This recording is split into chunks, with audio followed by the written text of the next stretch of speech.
Yo, Mo, I said run me for the top, Mo. Say. Mo, that's not the top, son. All right, what's up, guys? Kyle Reiner, Breakaway Inc. I'm sitting here with Mike Stewart. We are at the Westchester Press office. We're doing a little something here for Romeo Radio as well as WCTV. And again, Mike Stew. Who is Mike Stew? Just a regular guy, you know. Enjoy long walks on the beach, pina coladas, Nice. getting caught in the rain. There you go. You know, anything really moonlit or romantic, I'm usually game for. Here you go, And ladies. I rap as well a bit. Oh. Yep, I'm a rapper. Okay. I'm a couple of bumbleys away from beating you publicly. Plus, if we get into it, I brought a couple of pugs with me. Dogs out the junkyard, rough, rugged, and broad. They bite, but they never bark. What would you look at me for? Who are your influences?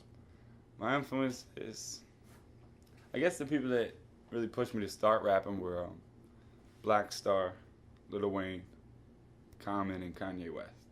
Because that was when I was about 15 years old I found out about those guys. So I started out trying to kind of emulate them a bit. That being said, who are not your influences? Who's out there right now that's very popular that you're not feeling? Not feeling? That's your curveball. Who am I not feeling right now?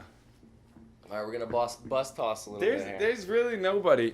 For years I hated a lot of rappers, but once you become a professional, which I'm sure you've experienced with your brand, you realize that everybody's just doing their thing, and what they're doing really has no implication on what I'm doing.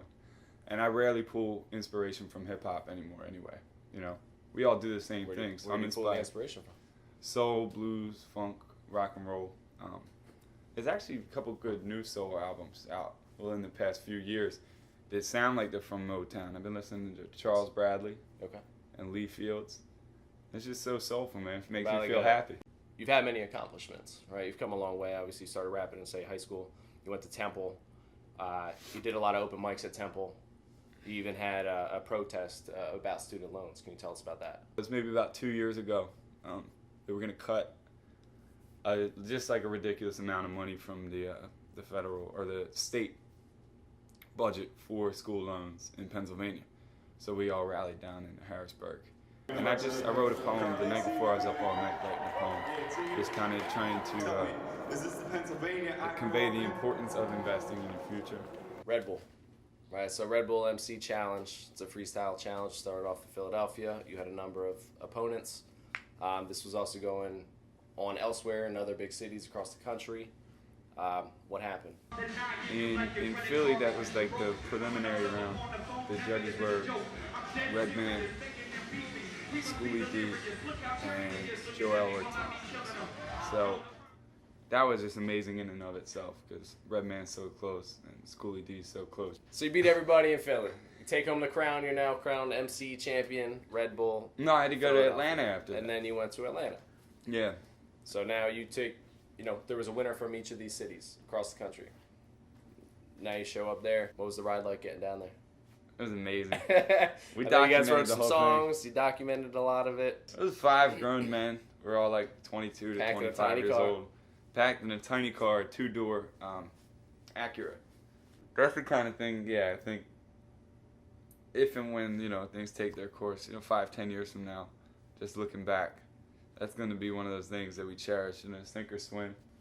You performed with a lot of great lyricists. You know what? Raekwon, Mobb Deep.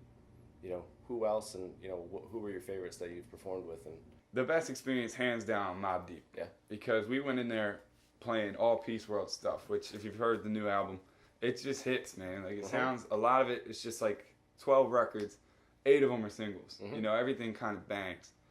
So we went in there with a lot of energy. Like this is our first really big date after the album released. And I feel like I shut that place down. Like I was watching just wall to wall. I heard the word people embracing it. crowd drainer. Crowd drainer. That's like a little, that's a little back behind the scenes bit. Mobb Deep's management stepped to my manager, Big, and he just came over and he's like, "Yo, man, this kid's a problem." I'm like, and Big tells me, he's like, "What do you mean he's a problem? You don't like his hair?" He's like, nobody's gonna want to perform after this guy.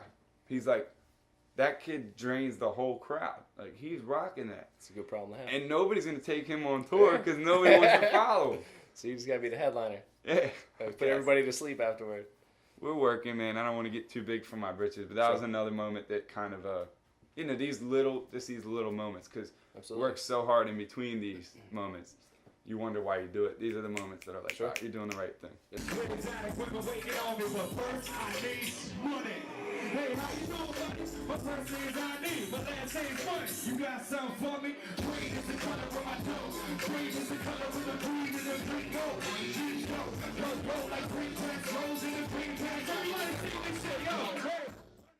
Peace World is a departure. I've been a rapper forever, you know.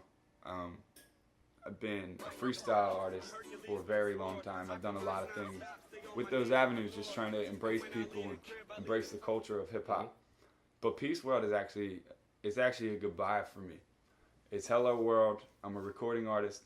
Goodbye to everything you ever knew about Mike Stew, because I feel my efforts have not been as fruitful as they could be, and they've kind of put me in a place where I'm giving to people something I don't have to give. Like, I'm creating platforms for people to get on and get exposure, and I'm not on. Who am I? What am I doing? So I have not been selfish at all. And actually, after this album, I think you're going to see a lot more indulgent. You're going to hear a lot more indulgent music from me. I feel like there's been a little bit of trying and effort in my previous recordings that every time I hear it, I'm just not a fan. I'm like, why am I doing that? Why am I?